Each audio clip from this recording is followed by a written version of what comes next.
मेहनत और परिश्रम किया। गुरु महाराज ने अपने आध्यात्मिक वैचारिक क्रांति का बिगुल 10 जुलाई सन 1952 गंगा की पावन धरती यानी काशी नगरी से अपने आध्यात्मिक संदेशों को जारी किया। चंद लोगों के बीच में लगाया हुआ ये बागवां बगीचा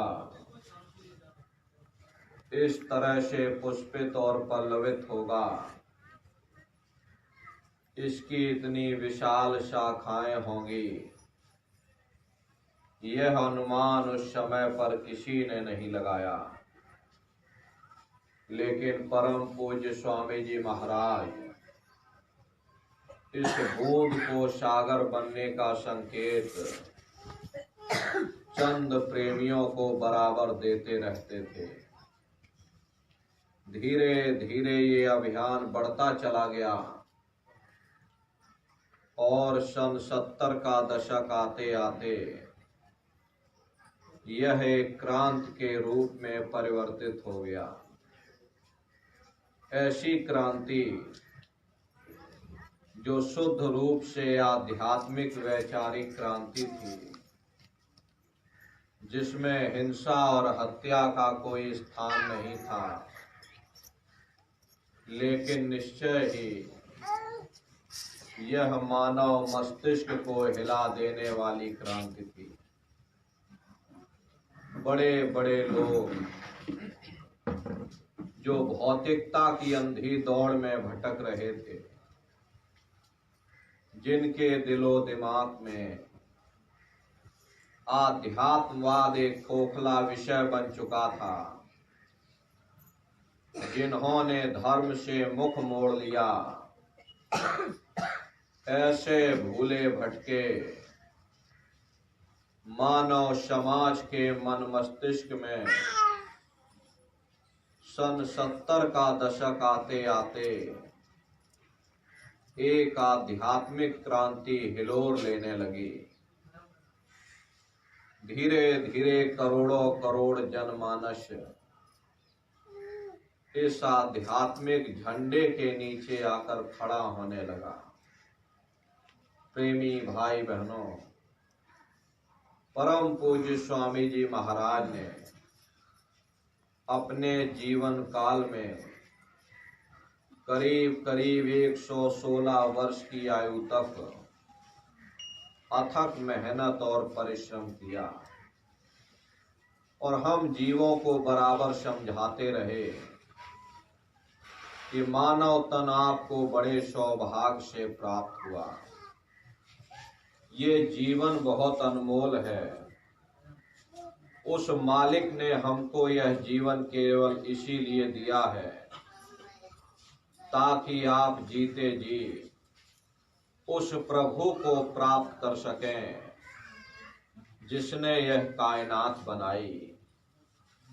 ये 5 तत्वों का पुतला जिसको लेकर के हम आप यहाँ बैठे हुए हैं, पलक झपकते ही श्वासों की पूंजी समाप्त होगी, ये बुलबुला फूट जाएगा। इसलिए समय रहते हुए अपनी जीवात्मा के कल्याण के लिए थोड़ा बहुत आप लोग विचार कर लें। यदि उन महापुरुषों के हम लोग चंद शब्दों को बराबर याद रखते तो निश्चय ही हम अपने जीवन के लक्ष्य का पता पा जाते, अपनी जीवात्मा को उस परमात्मा के साथ मिलाते और प्रभु के साथ मिल करके उस आराम और चैन को पा जाते जो इस जड़ दुनिया में, इस जड़ संसार में नहीं मिलता। हम आप इस जड़ संसार में सुख और प्रेम की खोज में रात और दिन भटकते रहते हैं। परंतु वह सच्चा सुख और सच्चा प्रेम हमारे आप के अंदर है, ना कि बाहर। ये सूरज चांद सितारे, ये जमीन और ये आसमान, जिनको हम आप अपनी जड़ आंखों से देख रहे, यदि अंतर की दृष्टि खोल करके देखें, ऐसे अनगिनत सूरज चांद सितारों के पास पहुंच जावें, जहां प्रकाश ही प्रकाश, नूर ही नूर झलकता है। परंतु हम दुनिया के जीव सुख के देश को, सुख के स्थान को और अपने मालिक को ही भूल बैठे। जा घट प्रेम न संचय, सो घट जान मसान, जैसे खाल लोहार की, श्वास लेत बिन प्राण। ये कुदरती कारखाना देखकर कैसे जमीनी आसमानी पसारा चल रहा, कौन इसका करतार है, कहाँ वह छिपा हुआ है, कैसे उससे मिला जाए। जिस घट में ऐसे प्रीतम के, ऐसे पुरुष के दर्शन और दीदार की विरह और तड़प नहीं है, वह घट गोया मशान के समान है, सुरते इंसान सीरते हैवान है।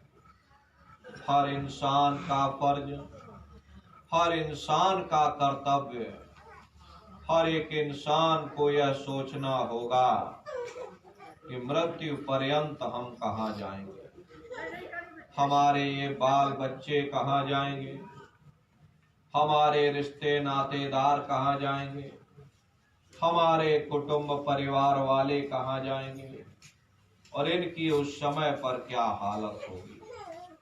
ये पराविद्या महात्माओं की पराविद्या है। हम आप इस जड़ संसार में फंस करके उस पराविद्या से अनभिज्ञ हो गए और अपने मूल उद्देश्यों को भूल गए, अपने वादों को भूल गए। वो वादा जो हमने आपने माँ के गर्भ में किया था, जब माँ के गर्भ में हम आप उल्टे लटके थे, सिर हमारा नीचे था, पैर हमारे ऊपर थे, उस समय परमात्मा से अरदास किया कि हे परमात्मा, इस बार हमको ये मानव तन दे दो, अब की बार हमको मौका दे दो, हम भजन करेंगे, भक्ति करेंगे, अपनी जीवात्मा का कल्याण करेंगे। जब परमात्मा ने आपको ये मौका दे दिया, ये मानव तन दे दिया, आप अपने वादे को भूल गए, अपने मूल उद्देश्यों को भूल गए और इस माया की छाया में फंस करके, इस मिथ्या जगत को अपना मान करके हम आप यहीं पर गोता खा रहे। प्रेमी भाई बहनों, इस दुनिया में हित मित भाई बंधु, रिश्ते नातेदार, कुटुंब परिवार वाले, इनमें से कोई भी चीज हमारी जीवात्मा को इस अधोगति से बचा नहीं सकती। हम कौन हैं, हम कहाँ से आए हैं और हमें जाना कहाँ है, यह मानव मात्र के लिए एक जटिल प्रश्न बना हुआ। इस प्रश्न का हल तब तक नहीं होगा जब तक इस धरा भूमि पर कोई संत महात्मा फकीर न मिल जाए। इसीलिए वह मालिक अति दया और कृपा करके संतों महात्माओं को इस धरा धाम पर भेजते हैं। संत महात्मा फकीर इस धरा भूमि पर आकर के जीवों को समझाने का प्रयास करते, उनको चिताने का प्रयास करते कि भाई हम आए वही देश से जहां तुम्हारो धाम, तुमको घर पहुंचावना एक हमारो काम। हम उसी देश से आए जिस देश के तुम रहने वाले हो, परंतु तुम अपने सच्चे देश को छोड़कर इस झूठे काल और माया के देश में आकर फंस गए। हरे नर नारियों, यह देश तुम्हारा देश नहीं, तुम्हारा देश सचखंड है। ये कौम तुम्हारी कौम नहीं, तुम्हारी कौम सतनाम है।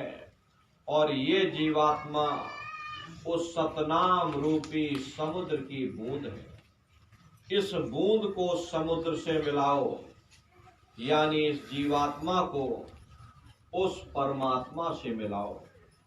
इसके लिए न तुम्हें घर बार छोड़ने की जरूरत, न बाल बच्चों को छोड़ने की जरूरत, न साधु सन्यासी बाबा बनने की जरूरत, न जंगलों पहाड़ों में भटकने की जरूरत, न जात और बिरादरी बदलने की जरूरत।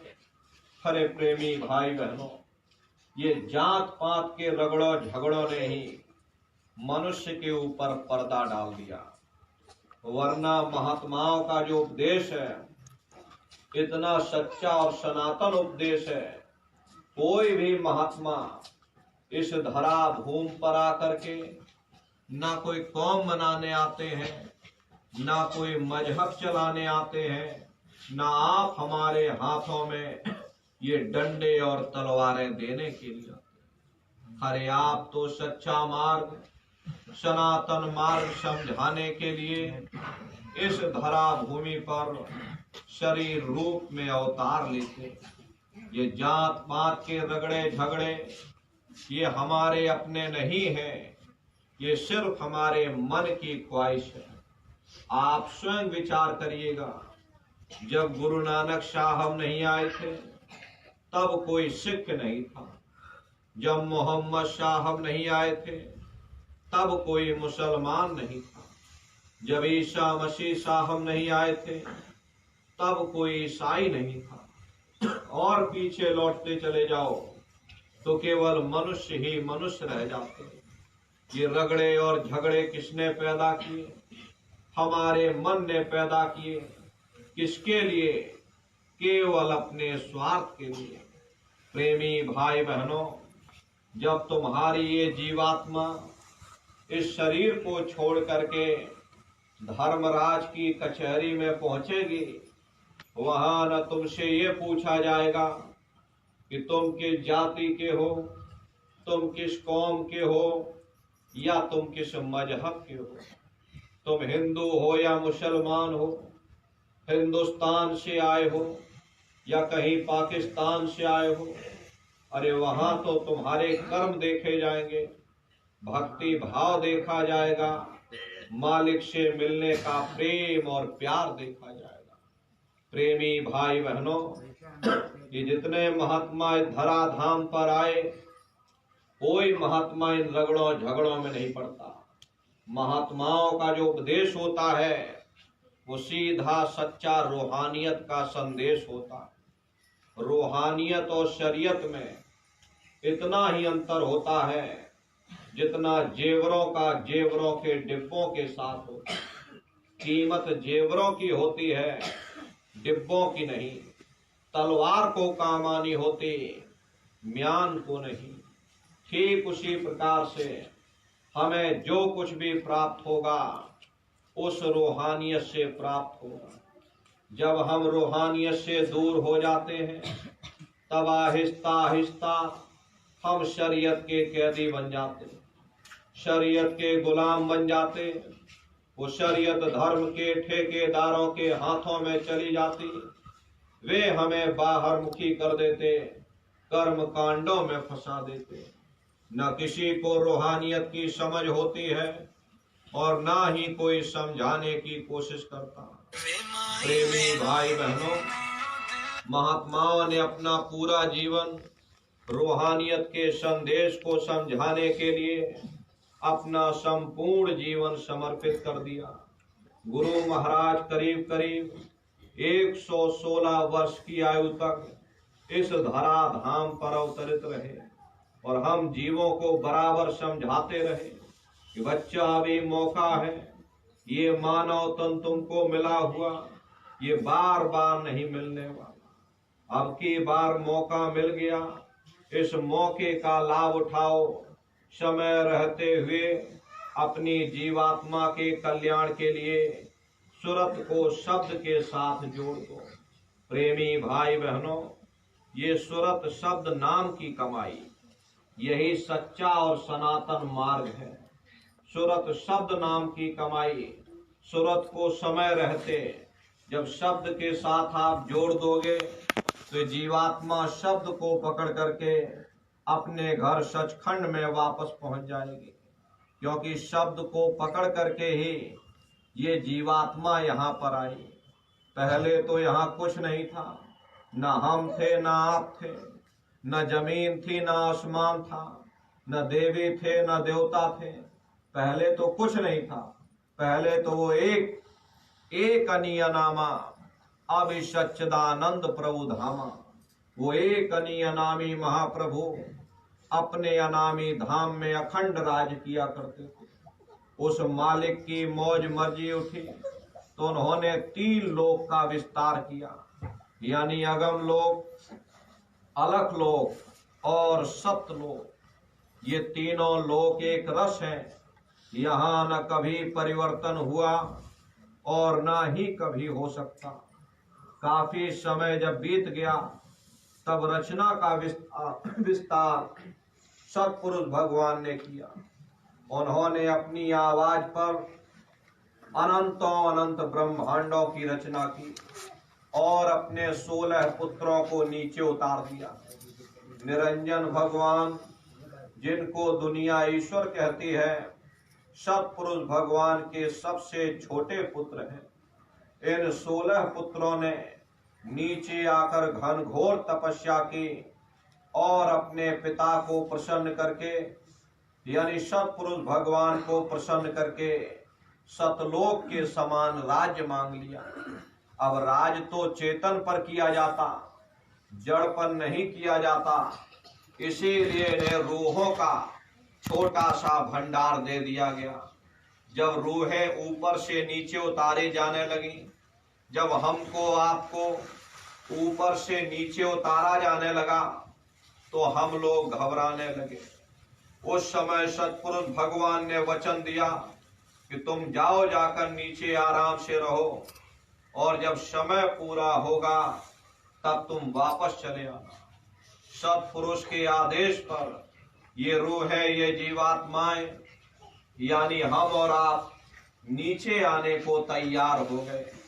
सबसे पहले 4 प्रकार के कपड़े, कारण, सूक्ष्म, लिंग और स्थूल, 4 प्रकार के कपड़े पहना करके परत दर परत इसी जीवात्मा को नीचे उतारा जाने लगा।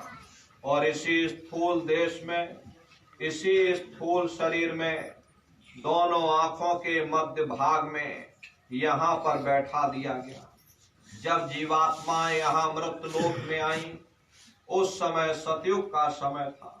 सतयुग योगी सब विज्ञानी करे हरि ध्यान तरे भव प्राणी। उस समय सब ज्ञानी और विज्ञानी थे, सबकी आंख कान खुली हुई थी, रोज मालिक का दर्शन करते थे, रोज आते और रोज जाते।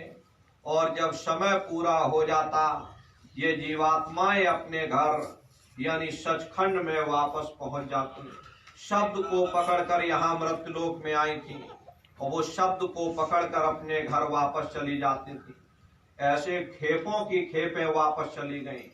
तब काल भगवान ने विचार किया कि हमने इतनी मेहनत की, इतनी तपस्या की, इतना त्याग किया, सत्पुरुष भगवान को तपस्या करके प्रसन्न किया, रूहों का छोटा सा भंडार मांग लिया।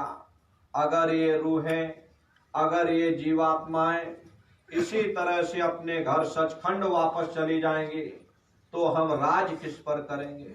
तो उन्होंने बड़ी होशियारी के साथ कर्मों का विधान बना दिया। कर्मों का विधान बना करके इस मृत्यु लोक में हम जीवात्माओं को सुना दिया गया कि भाई ये पुण्य कर्म है, ये पाप कर्म है, ये शुभ कर्म है, ये अशुभ कर्म है। और इन जीवात्माओं को कह दिया कि काल रूप में तिनकर भ्राता, शुभ अशुभ कर्म फलदाता। यानी मैं काल रूप हूं और शुभ अशुभ कर्मों का मैं फल दूंगा।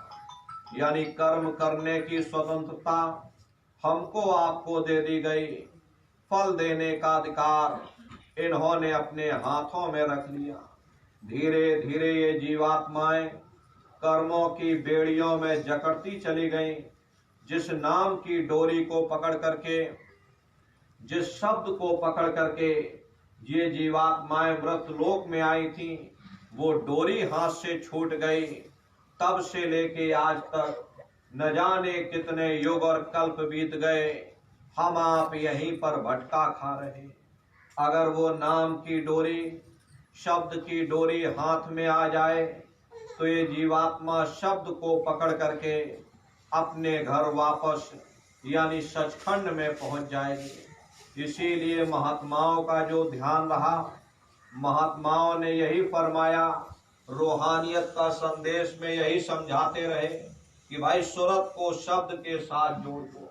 यही रूहानियत है, ये सच्चा सनातन मार्ग है कि अपनी जीवात्मा को उस शब्द के साथ जोड़ दो जहां से वो आवाज आ रही। मान लो हम आप किसी जंगल में खो गए, चारों तरफ अंधेरा ही अंधेरा हो, कोई रास्ता नजर ना रहा हो, तो हम किसी टापू पर चढ़ करके वहीं से आवाज लगाते हैं कि भाई कोई हमारी आवाज को सुन रहा हो तो कृपया करके हमको रास्ता बताओ। मान लो किसी व्यक्ति ने आपकी आवाज को सुना और उसने आपको आवाज दी कि भाई हम तुमको ये आवाज दे रहे, तुम इस आवाज को पकड़ करके और तुम हम तक पहुंच जाओ। भले ही हमें दिखाई ना पड़े, लेकिन पहले हम उसकी आवाज को सुनेंगे कि वो आवाज पूरब से आ रही है या पश्चिम से आ रही है। फिर उस आवाज को पकड़ करके हम उसी जगह पहुंच जाएंगे जहां वो व्यक्ति आवाज दे रहा। ठीक उसी प्रकार से हमारे आप के अंदर, इस हरि मंदिर के अंदर वो खुदा आवाज दे रहा, वो शब्द, वो नाम रात दिन धुनकारे दे रहा। अगर ये जीवात्मा उस शब्द को पकड़ लेगी, अगर आप उस आवाज को पकड़ लोगे तो उस आवाज को पकड़ करके आप उसी जगह पहुंच जाओगे जहां से वो आवाज आ रही। इसीलिए महात्मा कहते हैं कि भाई सूरत को शब्द के साथ जोड़ो। सूरत शब्द नाम की कमाई करना और सब जतन दूरी अब धरना। कोई दूसरा उपाय आपको करने की जरूरत नहीं, केवल एक ही उपाय करो, अपनी जीवात्मा को शब्द या नाम के साथ जोड़ दो। तो शब्द नाम के साथ कैसे जुड़ेगी? बहुत से प्रेमी भाई बहन नए बैठे हुए, तो आप लोग साधना कैसे करोगे अच्छी तरह समझ लीजिएगा और घर पर बैठ करके आप लोग करिएगा। तो साधना करने के 3 प्रकार होते हैं। पहला सुमरन, दूसरा ध्यान और तीसरा है भजन। सुमरन कहते हैं उस मालिक को याद करना, ध्यान कहते हैं दृष्टि को एकाग्र करना या दृष्टि को टिकाना, और भजन कहते हैं कान में उंगली डाल करके उस शब्द को सुनना, उस आवाज को सुनना जो मालिक के घर से आवाज आ रही। तो कैसे आप सुमरन करोगे, कैसे आप ध्यान करोगे, कैसे आप भजन करोगे, अच्छी तरह समझ लीजिएगा। और इसको 2.5 अक्षर कहा गया। इसी को शब्द को महात्माओं ने नाम कह करके याद किया कि कलयुग केवल नाम या धारा, और सुमिर सुमिर नर उतर ही पारा। कलयुग में केवल नाम का आधार है और वो नाम तुम्हारे अंदर रात दिन धुनकारे दे रहा। तो उस घंटे शंख की आवाज को महात्माओं ने शब्द कहा, उसको महात्माओं ने नाम कह करके याद किया। उसी घंटे शंख की आवाज को मुसलमान फकीरों ने कलमा कह करके याद किया। उसी घंटे शंख की आवाज को ईसा मसीह साहब ने वर्ड या लागस कहकर याद किया। उसी घंटे शंख की आवाज को गुरु नानक साहब ने धुर की वाणी, सच्ची वाणी, अनहद वाणी कहकर के याद किया। हिंदू महात्माओं ने इसे देववाणी, आकाशवाणी कहकर के याद किया। चीन में जो महात्मा हुए उन्होंने इसको ताओ कहकर के याद किया। तो उन अलग अलग महात्माओं ने अपनी अपनी भाषा में अपने अपने कौम, अपने अपने मजहब और अपने अपने मुल्कों में बैठ करके हम जीवों को समझाने की कोशिश की कि भाई वो शब्द, वो नाम तुम्हारे अंदर रात दिन धुनकारे दे रहा, वो आपको सुनाई पड़ेगा। लेकिन शुरुआती समय में वो घंटे शंख की आवाज आपको ऐसा मालूम होगी कि कहीं बड़ी दूर पर वो आवाज बज रही, लेकिन सुनाई हर एक को पड़ेगी। प्रेमी भाई बहनों, जब घंटे शंख की आवाज आपको सुनाई पड़ने लग जाए तब आप सीटी की आवाज को छोड़ देना और घंटे शंख की आवाज को पकड़ लेना, क्योंकि सीटी की आवाज सिर्फ एक माध्यम है, हमें असली आवाज तक पहुंचा देगी। और जब आपको असली आवाज मिल जाए, यानी घंटे शंख की आवाज मिल जाए, तो उस आवाज को आप लोग पकड़ लेना, उसको आप सुनते रहना। जब आप उसको सुनते रहोगे तो सीटी की आवाज धीरे धीरे धीरे धीरे बंद हो जाएगी और घंटे शंख की आवाज बढ़ने लगेगी। बढ़ते बढ़ते इस कदर बढ़ेगी कि आपके रोम रोम में वो घंटे और शंख की आवाज गूंजने लगेगी।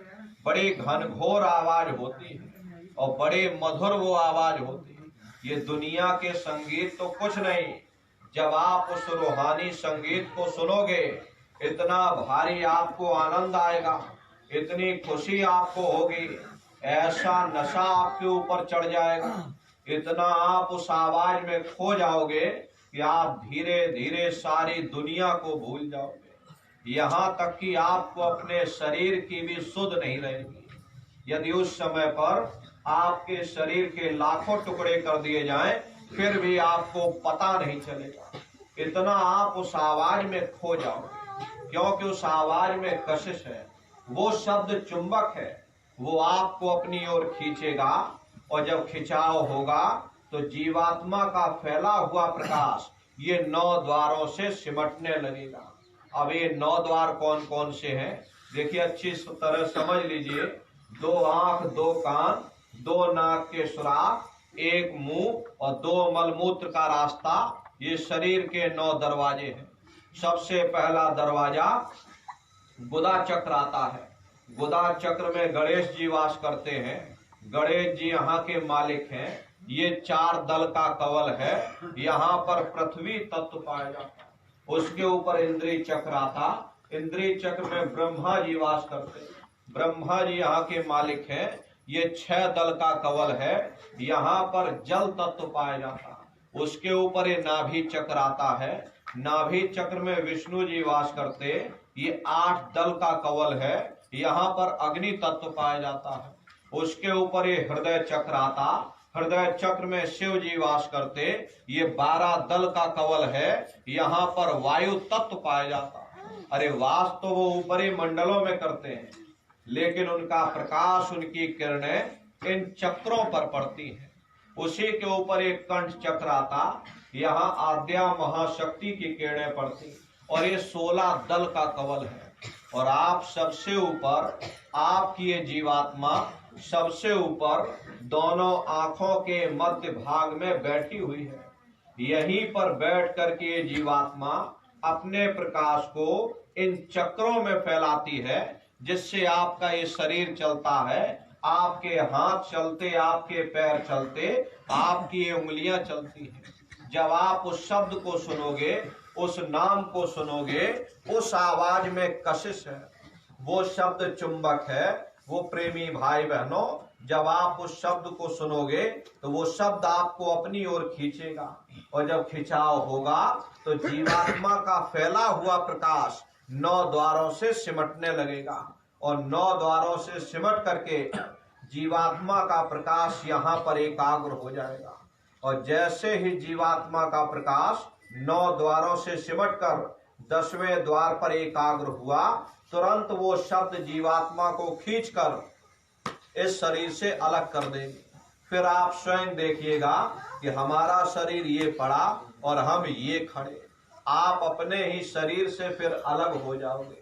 आप शरीर नहीं हो, आप एक जीवात्मा हो। ये शरीर तो सिर्फ एक माटी का पुतला है। ये शरीर जीवात्मा के रहने का एकमात्र मकान है, एकमात्र पिंजड़ा है। जीवात्मा शरीर से अलग हो जाए, ये शरीर मुर्दा हो जाएगा, इसको जला करके राख कर दिया जाएगा। यदि इस शरीर के अंदर कोई चैतन्य चीज है तो वह केवल जीवात्मा है। ज्ञान कब होगा? जब आप अपने शरीर से अलग हो जाओगे, तब आपको हकीकत का पता चलेगा कि नहीं, हम एक आत्मा है और ये शरीर हमारा एक मकान है, जीवात्मा के रहने का एकमात्र पिंजड़ा है। उस समय आपको ज्ञान होगा। तब फिर यही जीवात्मा शब्द को पकड़ करके और फिर ब्रह्मांडों की चढ़ाई करती है। जिस शब्द को पकड़कर जीवात्मा नीचे आई, उसी शब्द को पकड़ करके फिर ये जीवात्मा ब्रह्मांडों की चढ़ाई करती है। बड़ी भारी इसकी रफ्तार होती, पलक झपकते यह जीवात्मा खरबों योजन ऊपर चली जाती है। ये सूरज, चांद, सितारों को पार करने के बाद सबसे पहले जो आपको लोक मिलेगा उसे महात्माओं ने शिवलोक कहा। वो शिवलोक तमोगुणी स्थान है। वहां के मालिक शिव जी हैं। वो पार्वती जी के साथ उस लोक में विराजमान है। चैतन्य धार जो ऊपर से आ रही है, जिसे महात्माओं ने गंगा कहा, वो अपना केंद्र बिंदु शिवलोक को बनाती है।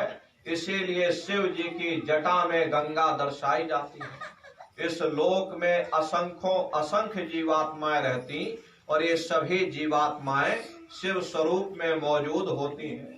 जब साधक भजन करता है, शब्द को जब पकड़ता है, घंटे शंख की आवाज को पकड़कर जब शिवलोक में पहुंचता और जब शिव जी का दर्शन करता है, तो इसका स्वरूप भी शिव के समान यानी शिव स्वरूप हो जाता।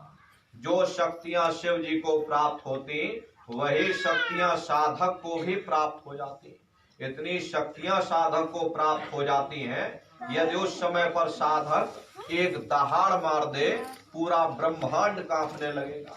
लेकिन गुरु साथ में रहते हैं, इसीलिए साधक अपनी शक्तियों का दुरुपयोग नहीं कर पाता है। तो शिव जी का दर्शन करने के बाद फिर ये जीवात्मा फिर शब्द को पकड़ करके उसी घंटे शंख की आवाज को पकड़कर फिर ऊपर की ओर चढ़ती है। उसी के ऊपर आपको ब्रह्मा जी का लोक मिलेगा। ब्रह्मा जी का लोक वो रजोगुणी स्थान है। वहां के मालिक ब्रह्मा जी हैं। वो गायत्री, सावित्री और सरस्वती के साथ उस लोक में विराजमान है। वहां पर वेद ध्वनियां सदा उस लोक में उच्चारण होती रहती है। और ब्रह्मा जी का दर्शन करने के बाद फिर आप ऊपर की ओर चढ़ोगे तो उसी के ऊपर आपको विष्णु लोक मिलेगा। विष्णु लोक सतोगुणी स्थान है। वहां के मालिक विष्णु जी हैं। उनका बड़ा मनमोहक स्वरूप है। उनकी 4 भुजाएं हैं और चारों भुजाओं में शंख, गदा, पद्म और चक्र सुशोभित है। और आप क्षीर सागर में वो लक्ष्मी जी के साथ विराजमान हैं। ये तीनों देवता ब्रह्मा, विष्णु, महादेव अपने अपने लोक में बैठ करके राज्य कर रहे। एक रचयिता है जो जीवों को रचता है, एक पालनहार है जो जीवों को पालता है, और एक संहार करता है जो जीवों को नष्ट कर देता। ये उनका काम है। इनकी माता आद्या महाशक्ति है। ब्रह्मा, विष्णु, महादेव लोक के यूपर वो आद्या महाशक्ति का लोक आता, और उसी लोक को पार करने के बाद सबसे पहला खंड पड़ता है, या यूं कह लो कि पहला देश पड़ता है, जिसे महात्माओं ने सहस दल कवल कहा। सहस दल कवल वहां के जो धनी हैं, वहां के जो मालिक हैं, वो निरंजन भगवान हैं। ये ब्रह्मा, विष्णु, महादेव के जो लोक हैं, ये उस लोक के जिले हैं। वो राजधानी है। जैसे उत्तर प्रदेश राजधानी है, बाकी सभी जिले हैं, इसी तरह ब्रह्मा, विष्णु, महादेव का जो लोक है वो जिले हैं और सहस्र दल कवल राजधानी है। वहां के मालिक वो निरंजन भगवान है। उन्हीं को त्रिलोकीनाथ कहा गया। हिंदू उन्हीं को परमात्मा कहते, मुसलमान उन्हीं को खुदा कहते, ईसाई उन्हीं को गॉड कहते। घंटे और शंख की आवाज जो हर इंसान के अंदर धुनकारे दे रही, वो आवाज इन्हीं के मुखार बिंद से हो रही। ये ब्रह्मा विष्णु महादेव ये निरंजन भगवान के ही पुत्र हैं। और ये आद्या महाशक्ति ये निरंजन भगवान की अर्धांगिनी है। और घंटे शंख की जो आवाज आप सुनते हो, वो आवाज इन्हीं के मुखार बिंद से हो रही है। और निरंजन भगवान का जो स्वरूप है वो ज्योतिष स्वरूप है। हजार बाती की अखंड ज्योति वहां पर बराबर जल रही है। हम आप यहाँ पर ज्योत जलाते हैं। इस ज्योत में तेल की जरूरत पड़ती है, बाती की जरूरत पड़ती है, लेकिन वो अखंड ज्योति ऐसी है जिसमें ना तेल की जरूरत और ना बाती की जरूरत है। पलटू साहब ने जिक्र किया है कि उल्टा कुआ गगन में तिसमें जरे चिराग, तिसमें जरे चिराग, बिना रोगन बिन बाती, और 6 ऋतु 12 मास जरत रहे दिन राती। सतगुर मिले जो होए ताहि की नजर में आवे, और बिन सतगुर नहीं कोई वाह को दर्शावे। वो अखंड ज्योति ऐसी है जिससे पूरा ब्रह्मांड प्रकाशवान हो रहा। न जाने कितने ऋषि मुनि, न जाने कितने पीर पैगंबर औलिया उस ज्योत पर कुर्बान हुए बैठे। वो सहस्त्रदल कवल आपकी राजधानी है। जितनी भी अवतारी शक्तियां आई, राम आए, राम को यहीं से नीचे उतारा गया। ये जो देश है वो राम भगवान का ही देश है। इसीलिए इस देश को अयोध्या नगरी भी कहा गया। और जितने देवी देवता ब्रह्मा विष्णु महादेव आदि की उत्पत्ति वहीं से हुई। वहां के धनी का दर्शन करने के बाद फिर प्रेमी भाई बहनों दूसरे मंडल के शब्द को पकड़ करके आप दूसरे मंडल की चढ़ाई करोगे। वो घंटे और शंख की आवाज वो आपको पहले स्थान पर पहुंचा देगी। उसके ऊपर आवाज आपको नहीं ले जाएगी। उसके ऊपर जब आप जाओगे तो दूसरे मंडल से दूसरा शब्द नीचे उतर रहा है। वो शब्द आपको वहीं पर सुनाई पड़ेगा। उस शब्द को पकड़ करके ये जीवात्मा दूसरे मंडल की चढ़ाई करती है। श्याम तज श्वेत को गहना, सुरत को तान धुन सुनना, और बंक के द्वार धस बैठो, और त्रिकुटी जाय कर लेना। इसी के ऊपर दूसरा मंडल आता जिसे महात्माओं ने त्रिकुटी देश कहा। वहां के जो मालिक हैं वो ब्रह्म है। वहीं से मन माया की उत्पत्ति हुई। वहीं से 3 गुण रजोगुण तमोगुण सतोगुण, तीनों गुणों की उत्पत्ति वहीं से हुई। ये जो आपके वेद हैं, वेदों की भी उत्पत्ति उसी स्थान से हुई है। महात्मा कहते हैं कि भाई त्रिकुटी महल में विद्या सारा, घन हर गरजे बजे नगारा, और लाल वरन सूरज उजियारा। वहां पर 2 धुने, बादलों की गर्जन और मृदंग, 2 धुने उस लोक में बराबर गूंजती रहती है। जैसे पहले स्थान पर घंटे और शंख की आवाज गूंजती है, ऐसे दूसरे स्थान पर बादलों की गर्जन और मृदंग, ये 2 धुने उस लोक में बराबर गूंजती रहती। और वहां ओम का जाप बराबर होता रहता। ब्रह्म का जो स्वरूप है वो सुबह के लाल सूर्य के समान है। ये सूरज तो कुछ नहीं, ऐसे लाखों लाख सूर्य इकट्ठे करोगे तो वहां का एक सूर्य बनेगा। ब्रह्म का जो स्वरूप है वो सुबह के लाल सूर्य के समान है। इसीलिए वहां का पूरा ब्रह्मांड लाल है। जहां तक आपकी निगाह जाएगी ब्रह्म देश में चारों तरफ आपको लाल ही लाल नजर आएगा।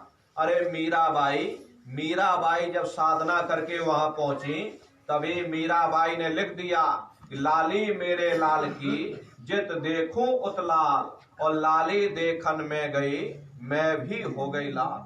वो पूरा ब्रह्मांड ही लाल है। जितने साधक वहां पहुंच जाते हैं उन सभी को योगेश्वर कहा जाता। जैसे व्यास जी हुए, वशिष्ठ जी हुए, वाल्मीकि जी हुए, इन सब की पहुंच वहीं तक सीमित थी।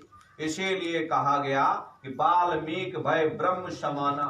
जब इनकी जीवात्मा वहां पहुंची और जब इन्होंने ब्रह्म का दर्शन किया तो इनका स्वरूप भी ब्रह्म के समान यानी ब्रह्म स्वरूप हो गया। जितने साधक वहां पहुंच जाते हैं उन सभी को योगेश्वर कहा जाता। योगेश्वर भगवान श्री कृष्ण इसी देश में वास करते हैं। ये जो लोक है वो श्री कृष्ण भगवान का ही लोक है।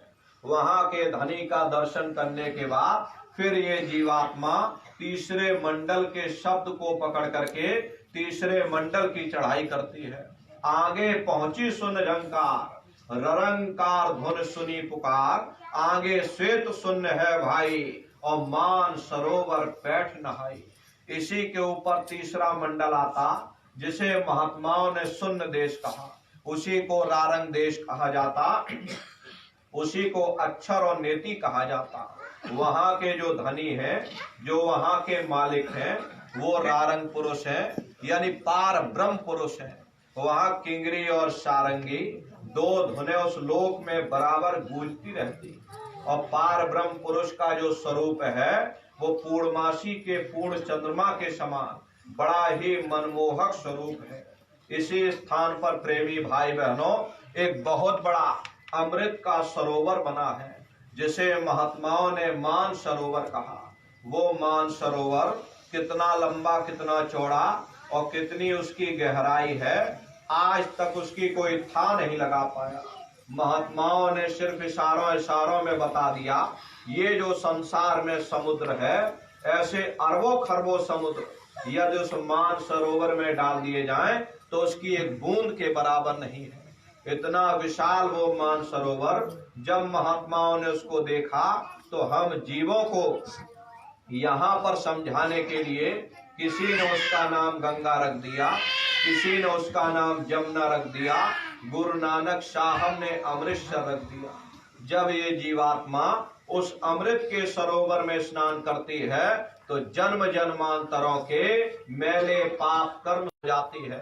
हंसन मिले हंसा हो जाए, मिले जो अमी आहारा है। जीवात्मा का खुद का प्रकाश अमृत के सरोवर में स्नान करने के बाद 16 सूर्य के बराबर हो जाता।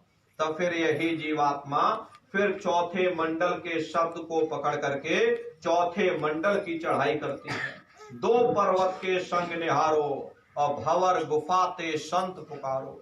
2 पर्वतों को पार करने के बाद वो बड़ा सुंदर देश पड़ता जिसे महात्माओं ने भंवर गुफा कहा। वहां के जो धनी हैं, वहां के जो मालिक हैं, वो सोहंग पुरुष हैं। वहां बंसी यानी मुरली की मधुर ध्वनियां सदा उस लोक में उच्चारण होती रहती। और सोहंग पुरुष का जो स्वरूप है वो दोपहर के सूर्य के समान महाप्रकाशवान स्वरूप है। स्वरूप में अंतर है। पहले स्थान पर निरंजन भगवान का जो ब्रह्म का जो स्वरूप है वो सुबह के लाल सूर्य के समान है। तीसरे स्थान पर पार ब्रह्म का जो स्वरूप है वो पूर्णमासी के चंद्रमा के समान है। चौथे स्थान पर सोहंग पुरुष का जो स्वरूप है वो दोपहर के सूर्य के समान महाप्रकाशवान स्वरूप है। यहाँ पर मलियागिरी की तरह सुगंधित हवाएं चलती हैं।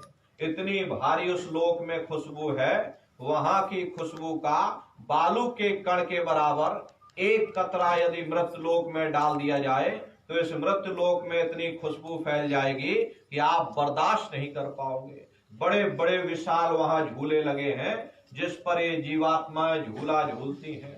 खरबों योजन आगे चली जाती और फिर खरबों योजन पीछे चली जाती। इतने बड़े विशाल वहां पर झूले लगे। वहां के धनी का दर्शन करने के बाद ताके परे धाम सतनामा और बीन बजे सतलोक ठिकाना। सोहंग देश के ऊपर वो 5वां देश आता है जिसे महात्माओं ने सचखंड देश कहा। वो सचखंड देश अजर अमर अविनाशी सदा एक रस रहने वाला देश है। वहां न काल है, न कर्म है, न दुख है, न संताप है, न पुण्य है, न पाप है। जो जीवात्मा वहां पहुंच जाती हमेशा के लिए जन्म मरण के बंधनों से आजाद हो जाती। वहां के जो मालिक हैं वो सत्पुरुष भगवान हैं जिनके रोम रोम में खरबों खरब सूरज चांद सितारे प्रकाशमान। तो शब्द को पकड़ करके ये जीवात्मा अपने घर यानी सचखंड में वापस पहुंच जाती है। शब्द शब्द पौड़ी पर चढ़कर और पहुंचो सचखंड सतनाम। शब्द की सीढ़ी हर मंजिल पर लगा रखी। आपने कान में उंगली डाली, घंटे शंख की आवाज को पकड़ा तो आप पहले स्थान पर पहुंच जाओगे। वहीं से दूसरे मंडल का शब्द सुनाई पड़ेगा, उस शब्द को पकड़ करके आप दूसरे मंडल पर पहुंच जाओगे। ऐसे ही शब्द दर शब्द, मंजिल दर मंजिल ये जीवात्मा अपने घर यानी सचखंड में वापस पहुंच जाती। तो शब्द कब पकड़ में आएगा? जब आप भजन करोगे। भजन कैसे किया जाएगा? एक बार फिर से आप लोग समझ लो। ये आंख और कान को बंद करिएगा, दोनों उंगली कानों में डालकर कानों को बंद कर लेना। ऊंचे से ऊंचा ध्यान दे करके उस आवाज को सुनने की कोशिश करिएगा, लेकिन मन को रोक करके बैठिएगा, क्योंकि भजन साधन के समय ये मन आपका जरूर भागेगा। आप अपने आप को कितना भी अंधेरी कोठरी में क्यों ना बंद कर लो, आपका शरीर बंद पड़ा रहेगा, लेकिन आपका मन सारी दुनिया में भटकता रहेगा। यहाँ बैठे कभी बाल बच्चों में चला जाएगा, कभी दुकान दफ्तर में चला जाएगा, कभी खेती बाड़ी में चला जाएगा। ये मन कभी किसी का खाली नहीं बैठता, किसी न किसी सोच विचार में। अरे जिन्होंने मार मंडाला उन्हीं को सूरमा कहना, और बड़ा बैरी ये मन घट में, इसी का जीत ना कटना। अगर दुनिया में कोई हमारा दुश्मन है तो वह केवल मन है। ये मन रूपी रावण कब मरेगा? जब आप 9 द्वारों पर फतेह हासिल करके 10वें द्वार पर चढ़ जाओगे, तब सही मायने में विजयदशमी मनाई जाएगी, सही मायने में दशहरा मनाई जाएगी, तब सही मायने में ये मन रूपी रावण मरेगा। ये दशहरा नहीं है जो आप लकड़ी का रावण बनाकर फूंक देते हो। महात्माओं ने कहा कि सही अर्थ में दशहरा कब मनाई जाएगी? जब 9 द्वारों पर फतेह हासिल करके जब आप 10वें द्वार पर चढ़ जाओगे, तब विजयदशमी और दशहरा मनाई जाएगी, तब ये मन रूपी रावण मर जाएगा। तब फिर ये जीवात्मा, इसी को महात्माओं ने सुरत कहा, इसी को महात्माओं ने रूह कहा, और इसी को महात्माओं ने राम कहकर संबोधित किया। आपकी धर्म पुस्तकों में लिखा है, एक राम दशरथ का बेटा, एक राम घट घट में लेटा, एक राम का शकल पसारा, और एक राम है सबसे न्यारा। एक वो राम है जो अयोध्या के वासी है, एक राम दशरथ का बेटा, और एक राम घट घट में लेटा। हमारी आपकी जीवात्मा हर एक के घट घट में विराजमान है। महात्माओं ने कहा एक वो राम है और एक राम का शकल पसारा। पहले स्थान के मालिक निरंजन भगवान, जिनको त्रिलोकी नाथ कहा गया, जिनका ये पूरा जहान है, एक वो राम है। और एक राम है सबसे न्यारा, जो सचखंड में बैठे हुए सतपुरुष भगवान, 5वें स्थान के मालिक, एक वो राम है जो सबसे न्यारे हैं। तो महात्मा उस राम की महिमा गाते हैं। प्रेमी भाई बहनों, तो मन रूपी रावण जब मर जाएगा, तब फिर ये जीवात्मा, जिसे महात्माओं ने राम कहा, शब्द को पकड़ करके ये अपने घर पहले स्थान पर जब अयोध्या नगरी में पहुंचेगी और जब ज्योतिष स्वरूप का वहां पर दर्शन करेगी, तब सही मायने में दिवाली मनाई जाएगी। तो ये महात्माओं का अपना एक आध्यात्मिक उद्देश्य रहा। तो आप लोग भजन कैसे करोगे उसको आप लोग समझ लीजिए। ये आंख और कान को बंद करिएगा, ऊंचा ध्यान दे करके सुनिएगा। सीटी जैसी आवाज आपको शुरू में सुनाई पड़ेगी। करना आपको कुछ नहीं, लेटे हो चाहे बैठे हो, आप सिर्फ उस आवाज को सुनते रहना। सुनते सुनते उसी में लीन हो जाओ। जब आप उसमें लीन हो जाओगे, तब कुछ समय बाद में वो शब्द, वो नाम, वो घंटे शंख की आवाज प्रकट हो जाएगी, वो आपको सुनाई पड़ने लग जाएगी। और जब घंटे शंख की आवाज सुनाई पड़ने लग जाए, तब आप सीटी की आवाज को छोड़ देना और घंटे शंख की आवाज को पकड़ लेना। उसको आप सुनते रहना। एक बार आप उस आवाज को पकड़ लो, फिर वो आवाज आपको नहीं छोड़ेगी, खींच करके शरीर से अलग कर देगी। फिर रोज आना रोज जाना, रोज ब्रह्मांडों की सैर करना, रोज देवी देवताओं के दर्शन करना, रोज आसमानों की उड़ान भरना और रोज अपने शरीर में अपने घोंसले में फिर वापस चले आना। अब यहाँ से आपको बंबई जाना है, 2 दिन आपको बंबई पहुंचने में लग जाएंगे। पहले आप टिकट खरीदोगे, फिर आप बस पर चढ़ोगे, फिर आप रेलगाड़ी पर चढ़ोगे, 2 दिन में आप बंबई पहुंचोगे।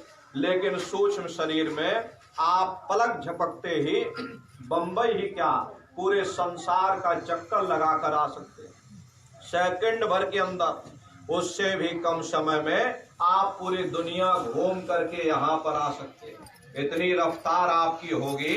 ये कब संभव होगा? जब आप भजन करोगे। भजन का मतलब है भजो, अपने घर वापस चलो। तो ये भजन करने का तरीका, पहला सुमरन, दूसरा ध्यान और तीसरा है भजन। सुमरन आपका 15 मिनट में पूरा होगा, लेकिन ध्यान और भजन में आप ज्यादा से ज्यादा समय दीजिएगा, क्योंकि एक तरह का अभ्यास है।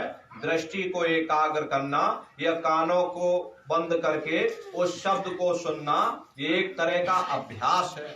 जितना समय आप अभ्यास में दे लोगे, उतना जल्दी आपका काम बन जाएगा। 24 घंटे में जब भी आपको मौका मिले, दिन में 2 बार 3 बार आप लोग बराबर ध्यान भजन करते रहना। अभ्यास करते रहोगे तो दृष्टि आपकी जल्दी एकाग्र होगी। सुमरन, ध्यान, भजन नित्य नियम से आप लोग करिएगा। अरे इसी उद्देश्य के लिए आपको ये मानव तन मिला और कोई दूसरा उद्देश्य नहीं। मानव तन पाने का एकमात्र यही उद्देश्य है, ताकि आप जीते जी उस प्रभु को प्राप्त कर लो। वरना ये समय जा रहा, ये श्वासों की पूंजी समाप्त होने वाली। ये श्वासों की पूंजी बहुमूल्य है। हम लोग कहते हैं कि भाई हमारी उम्र बढ़ रही, आपकी उम्र बढ़ नहीं रही, आपकी उम्र दिन प्रतिदिन घटती चली जा रही। ये श्वासों की पूंजी दिन प्रतिदिन कम होती चली जा रही। साल रहोगे और ज्यादा खींचोगे, 60-70 साल रह लोगे, लेकिन 60-70 साल बाद जब श्वासों की पूंजी समाप्त होगी और फिर जहां हम जाएंगे वहां कोई घर बनाया कि नहीं बनाया, कोई मकान बनाया कि नहीं बनाया, कोई छप्पर छाया कि नहीं छाया, हम लोग कभी उस पर विचार नहीं करते। अरे उस समय पर भी विचार करना चाहिए।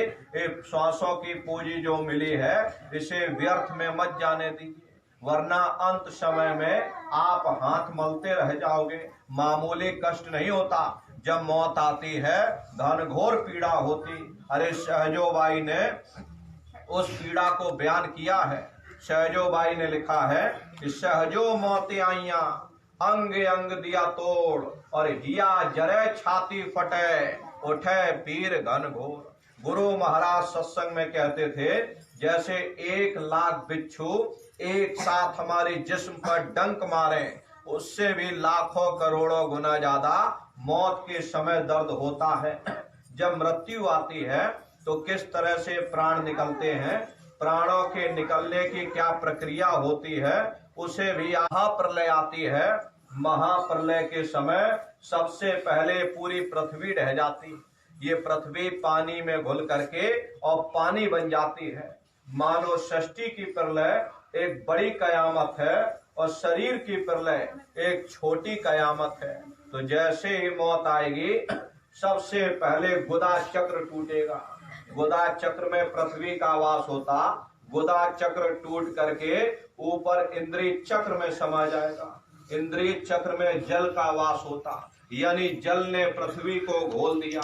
फिर जब इंद्रिय चक्र टूटेगा तो यहाँ नाभि चक्र में समा जाएगा। नाभि चक्र में अग्नि का वास होता, यानी अग्नि ने फिर जल को सुखा दिया। ये नीचे से सिमटाव होता है। जब नाभि चक्र टूटेगा तो हृदय चक्र में समा जाएगा। हृदय चक्र में वायु का वास होता, यानी वायु ने अग्नि को अपने में समाहित कर लिया और इस तरह से वायु आकाश में उड़ गई। जब यह कर्म कला उपजावे, बुद्धि सुरत की आन दबावे। जब यह जीवात्मा 5 तत्वों को लांग करके, जल पृथ्वी अग्नि वायु आकाश, 5 तत्वों को लांग करके यहाँ ऊपर आती है, तो काल दाढ़ में आन दबानी और जब ढर के नैनन से पानी। जब काल अपनी दाढ़ में उस समय दबाता, नेत्रों से पानी निकलता, इंद्रियां सब टूट टूट करके चकनाचूर हो जाती, सब रिश्ते नातेदार खड़े रहेंगे, डॉक्टर वैद्य हकीम सब घेरे रहेंगे, लेकिन आप अपनी पीड़ा को उस समय अपने मुख से बयान नहीं कर पाओगे, सिर्फ रोते और चिल्लाते, आंखों से अश्रु टपकेंगे और यमदूत आते हैं, जीवात्मा को खींच करके इस शरीर से अलग कर दिया जाता। और जैसे ही जीवात्मा शरीर से अलग हुई, ये शरीर आपका मुर्दा हो जाता, इसको जला करके राख कर दिया जाता। उधर जीवात्मा को यमदूत ले जाते और धर्मराज की कचहरी में पेश कर देते। पलक झपकते ही अच्छे बुरे कर्मों का हिसाब हो जाता। धर्मराज सजा सुना देंगे, ले जाओ इसको फलाने नरक में ले जाकर डाल दो। अरे महात्मा कभी झूठ नहीं बोलते। महात्माओं ने जब साधना किया, साधना करके जब ऊपर गए, ऊपर जा करके जब नरकों का हाल देखा, तब उन्होंने धर्म पुस्तकों में लिख दिया, लोह के खम्भ तपत के माही, और जहां जीव को ले चिपटाई वहां लोहे के खंबे अग्नि से धधक धधक कर लाल हो रहे। ऐसे खोटे जीवों को उन खंभों में चिपटाया जाता। जीव हाय हाय करके तड़पता है, तड़प तड़प जीव जुलम बुखारी, और तपत खम्भ दुखी उपजे भारी। असहनीय वेदना होती, असहनीय दुख दर्द होता, जीव रोता और चिल्लाता रहता। प्रेमी भाई बहनों, लाखों लाख जोजन मील तक जीव की चिंगाड़ जाती है, लेकिन उस समय पर तुम्हारी दर्द भरी आवाज को कोई सुनने वाला नहीं। और एक नरक नहीं, नरक अनेक और हैं, कहलक कहूं बखान, और दुख भोगते या जीव जो जाने जो भोग समान। कहते भाई एक नरक नहीं, ऐसे वहां अनेकों अनेक नरक बने हुए, अलग अलग खोटे पाप कर्मों के वहां पर अलग अलग नरक बने हुए। ये जीव अनंतों अनंत युगों तक नरकों की यातनाएं भोगता रहता, और नरकों की यातनाएं भोगने के बाद इसे जीवात्मा को सीधे मनुष्य शरीर नहीं दिया जाता, बल्कि इसे 4 खान और 84 लाख योनियों में डाला जाता। जैसे बच्चा पहले कक्षा 1 पास करता है और फिर कक्षा 2 में जाता, ऐसे वहां भी चैनल बना हुआ, नरकों से निकाल करके इसी जीवात्मा को 4 खान 84 लाख योनियों में डाला जाएगा। ये 4 खान 84 लाख योनियां ये कोई मामूली योनियां नहीं होती। 4 खान यानी अंडज पिंडज उपमज स्थावर, ये 4 खाने हैं। पहली श्रेणी पेड़ पौधों की होती है, जिनके अंदर पानी का तत्व मौजूद होता है। कभी ये भी मनुष्य हुआ करते थे, लेकिन आज अपने कर्मों का भोग पा रहे। दूसरी श्रेणी कीड़े मकोड़ों की होती, जिनके अंदर पृथ्वी और अग्नि का तत्व मौजूद होता। तीसरी श्रेणी पंछियों की आती, चौथी चौपाए जानवरों की आती। ये 4 खाने हैं, तो इनकी अलग अलग कुल 84 लाख योनियां होती हैं।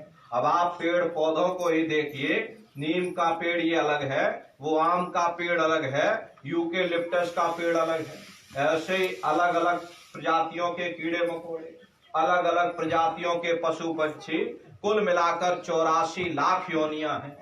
इस संसार में इतने जीव भरे हुए, यदि सुई की एक नोक आप धरातल पर रख दोगे, उस नोक के नीचे 20 जीव दबकर मर जाएंगे।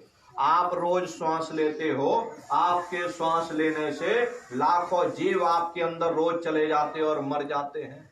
प्रेमी भाई बहनों, ये 84 लाख योनियां हैं। हम दुनिया के जीव अनंतों अनंत युगों से 84 लाख योनियों में भटका खा रहे। अरे कई जन्म भय कीट पतंगी सर्प होयो, कई जन्म है वर वृक्ष जोयो, मिल जगदीश मिलन की बरिया, और चिरंकार यह देश चलिया। करोड़ों करोड़ युगों से हम आप कभी कीड़े पतंगों की योनि में, कभी पेड़ पौधों की योनि में, और कभी पशु और पंछियों की योनि में भटका खा रहे। 84 लाख योनियों की सबसे आखिरी जो योनि होती है, वो गाय और बैल की योनि होती है। गाय स्त्री का रूप लेती है और बैल पुरुष का रूप लेते। ये 84 लाख योनियों की सबसे आखिरी योनि होती है। उसके बाद इनको मनुष्य शरीर मिलता है। लेकिन बीच में जब गाय और बैल को काट दिया जाता, हमारे धर्म शास्त्रों में गाय और बैल को काटना निषेध किया गया, क्योंकि गाय और बैल को जब आप काट दोगे तो हजारों वर्षों के लिए वो फिर प्रेत योनि में चले जाएंगे। फिर जो बच्चे पैदा होंगे वो चिड़चिड़े पैदा होंगे। इसीलिए हमारे धर्म ग्रंथों में गाय और बैल को काटना निषेध किया गया। तो ये गाय बैल की योनि, ये 84 लाख योनियों की सबसे आखिरी और अंतिम योनि होती है। उसके बाद में तब जाकर हमको ये मानव तन दोबारा प्राप्त होता। अरे इसीलिए कहा गया कि बड़े भाग्य मानुष तन पाया, बड़े सौभाग्य से हमको ये मानव तन मिला। बड़े से बड़े देवता भी इस मानव तन को पाने के लिए तरसते हैं, क्योंकि इन 84 लाख योनियों से, उन नरकों से निकलने का केवल एक ही तरीका है, वो केवल प्रेमी भाई बहनों मनुष्य शरीर के द्वारा गया। क्योंकि इसी मनुष्य मंदिर में बैठकर हम उस मालिक की भक्ति कर सकते और कोई दूसरा उपाय नहीं। इसीलिए संतों महात्माओं ने इस पंच भौतिक शरीर को सच्चा हरि मंदिर कहकर याद किया कि हरि मंदिर यह शरीर है, ज्ञान रतन प्रकट हुए, ये असली हरि मंदिर है। जब भी वो मालिक मिलेगा इसे हरि मंदिर के अंदर मिलेगा। इसी पंच भौतिक शरीर को ईसा मसीह साहब ने टेम्पल ऑफ लिविंग गॉड यानी जिंदा खुदा का मंदिर कहकर याद किया। इसी पंच भौतिक शरीर को मुसलमान फकीरों ने कुदरती काबा कहकर याद किया। ये असली कुदरती काबा है। खुदा का दीदार जब भी होगा इस कुदरती काबे के अंदर जाकर होगा। फकीरों ने फरमाया है कि कुदरती काबे की तू और मेहराम में सुन गौर से, आ रही धुर से सदा तेरे बुलाने के लिए। प्रेमी भाई बहनों, उन्होंने बड़ा स्पष्ट तौर पर फरमाया कि भाई इस कुदरती काबे के अंदर जाकर के और मेहराम में सुन गौर से, यानी इन 9 द्वारों से अपने फैले हुए प्रकाश को समेटो और 10वें द्वार पर एकाग्र करो, जहाँ ये जीवात्मा बैठी हुई, जहाँ ये रूह बैठी हुई, यही कुदरती काबे का मेहराब है। यहाँ पर अपने ध्यान को समेट करके गौर से उस आवाज को सुनो, आ रही धुर से सदा तेरे बुलाने के लिए। यानी खुदा की दरगाह से, परमात्मा के घर से अत्यंत मीठी से मीठी, सुरीली से सुरीली आवाज हमारे आप के अंदर रात और दिन धुनकारे दे रही। जब तुम्हारी ये जीवात्मा, ये रूह उस आवाज को सुनेगी, उस आवाज में कशिश है, उस आवाज को पकड़ करके ये रूह, ये जीवात्मा वहीं पहुंच जाएगी जहां वो खुदा बैठा, जहां वो परमात्मा बैठा। हरे प्रेमी भाई बहनों, ये पानी एक ही है। अब चाहे पानी को आप जल कह लो, चाहे नीर कह लो, या चाहे वाटर कह लो, इसी तरह परमात्मा एक है। चाहे ईश्वर कह लो, चाहे गॉड कह लो, चाहे अल्लाह कह लो, चाहे खुदा कह लो। प्रेमी भाई बहनों, हम दुनिया के जीव लफ्जों के रगड़े झगड़े में पड़े हुए, लेकिन वो परमात्मा एक है। वो हर एक के घट घट में बैठा, और जब भी वो परमात्मा मिलेगा तो मैं तुम्हारे अंदर मिलेगा। कबीर साहब ने लिखा है, जो तिल माही तेल है, जो चकमक में आ, तेरा साई तुझ में, और जाग सके तो जा। जिस तरह तिल में तेल होता, पत्थर में अग्नि होती, ठीक उसी तरह से वो मालिक हर एक के घट घट में, हर एक के वजूद के अंदर बैठा हुआ। यही आपकी धर्म पुस्तकों में भी लिखा है कि अरे मोको का धूड़े रे बंदे, मैं तो तेरे पास में, और ना तीरथ में ना मूरत में, मैं तो हूँ विश्वास में। ना मैं तीरथ में मिलूंगा, ना मैं मूरत में मिलूंगा, ना अन्य किसी कर्म कांड में मिलूंगा।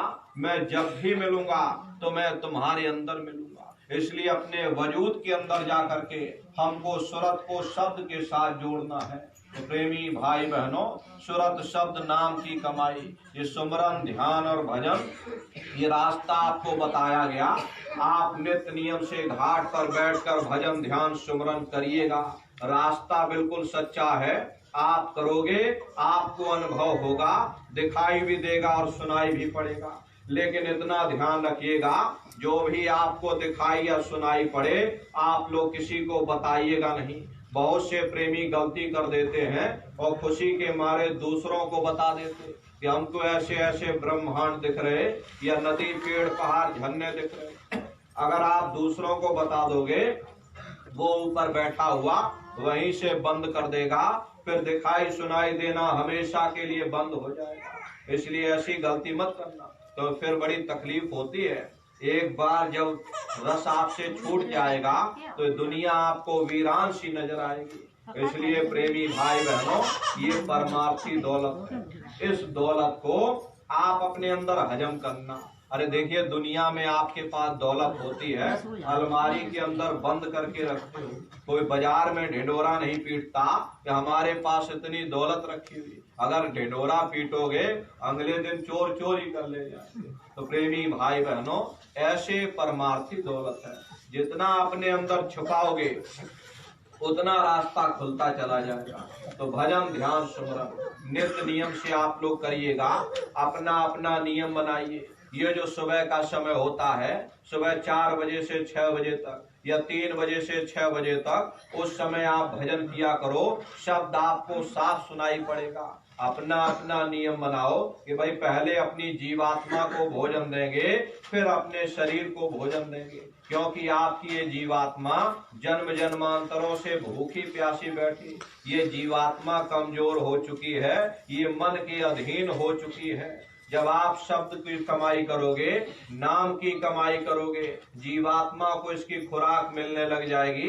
ये जीवात्मा आपकी बलवान होती चली जाएगी। आपका लोक भी बन जाएगा और आपका परलोक भी बन जाएगा। इसलिए प्रेमी भाई बहनों, मन को रोकने की एक ही दवा है।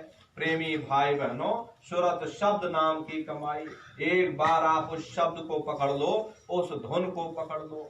धुन सुनकर मन समझाई, कोट जतन यह मन नहीं जागे। और धुन सुनकर मन समझाई, और तपसी तप कर थाक रहे हैं। विद्या बल सब जाई, बुद्धि चतुरता काम न आवे। आलिम रहे पछताई, और अमल का दखल नहीं है। अमल शब्द लौलाई, गुरु मिले जो धुन का भेदी। शिष्य विरह धर आई, सुरत शब्द की होए कमाई। तब मन कछु ठहराई। तो प्रेमी भाई बहनों, मन को रोकने की एक ही दवा है। जहाँ विष रखा है वहाँ दवाई भी रखी है। तो प्रेमी भाई बहनों, आप एक बार उस शब्द को पकड़ लो, उस नाम को पकड़ लो। वही तुम्हारे जीवन का आधार है। शब्द से ही सारा ब्रह्मांड चल रहा, शब्द से ही आप चल रहे हो। शब्द से सूरज टिका है, शब्द से चंद्रमा टिके हैं। शब्द धरती, शब्द आकाश, शब्द शब्द भया प्रकार। सगली सृष्टि शब्द के पाछे। प्रेमी भाई बहनों, ये शब्द पर ही ये पूरी आधारित, ये पूरा ब्रह्मांड, अंड खंड ब्रह्मांड, ये सब शब्द पर टिके हैं। अगर शब्द बंद कर दिया जाए तो बुलबुले की तरह सब साफ हो जाएगा। तो प्रेमी भाई बहनों, एक बार उस शब्द को आप पकड़ लो, जो शब्द आप छोड़ करके चले गए। कर्मों के कारण वो शब्द हाथ से छूट गया। क्योंकि कर्मों का जब बंधन हो गया, पहले तो कोई कर्मों के बंधन नहीं थे, लेकिन जब कर्मों का बंधन डाल दिया गया, अब चाहे बुरे कर्म हो चाहे अच्छे कर्म, कर्म तो कर्म ही होते हैं। भोग तो दोनों का भोगना पड़ता। अच्छे कर्म का अच्छा भोग मिल जाएगा और बुरे कर्म का बुरा भोग मिल जाएगा। यही तो काल की चतुराई है। कर्मों के बंधन में डाल दिया। अब बुरे कर्म लोहे की जंजीर हैं, तो अच्छे कर्म भी सोने की बेड़ियां हैं। आध्यात्म यही कहता कि जब तक ये जीवात्मा निष्कर्म नहीं हो जाएगी, उस परमात्मा को प्राप्त नहीं कर सकती। और निष्कर्म कब होगी?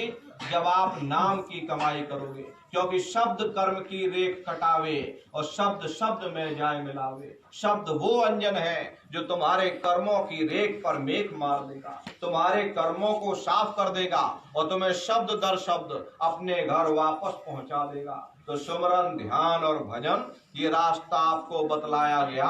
आप लोग नित्य नियम से करिएगा। अरे घर बार छोड़ने की जरूरत नहीं है, बाल बच्चों को छोड़ने की जरूरत नहीं है, साधु सन्यासी बाबा बनने की जरूरत नहीं है। अपने अपने घर परिवार में रहिए, बाल बच्चों के साथ रहिए, अपने अपने समाज में रहिए, समाज की रीत नीति के अनुसार रहिए। मेहनत ईमानदारी से काम करिएगा और 24 घंटे में घंटा 2 घंटा अपनी जीवात्मा के कल्याण के लिए सुरत शब्द नाम की कमाई यानी सुमरन ध्यान भजन करिएगा। हर यही जीवन की दौलत है। बड़े बड़े राजा महाराजा सारी जिंदगी लड़ते झगड़ते रहे, किसके लिए? दुनिया की दौलत को पाने के लिए। सारी जिंदगी उन्होंने अपना समय गवा दिया किला बनाते बनाते।